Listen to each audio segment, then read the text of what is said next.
আমার মতো মিষ্টি প্রেমী তোমরা কে কে আছো বলো।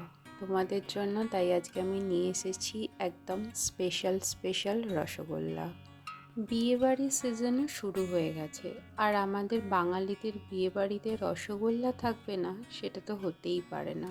আর আমার এই স্পেশাল রসগোল্লা আর মতিচুর লাড্ডু তোমাদের বিয়েবাড়িতে তত্ত্ব সাজানোর জন্য তোমরা অনায়াসে ব্যবহার করতে পারো। একদম এটা একটা কিন্তু নতুন আর ইউনিক আইডিয়া।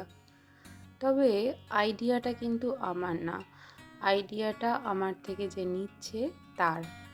তো তোমরাও যদি এইরকম রসগোল্লা, মতিচুরের লাড্ডু বা বিভিন্ন রকমের মিষ্টি দিয়ে তোমাদের বিয়েবাড়ির তত্ত্ব সাজাতে চাও বা পার্সোনাল ইউজের জন্য নিতে চাও, তাহলে আমাদের সাথে কন্ট্যাক্ট করো।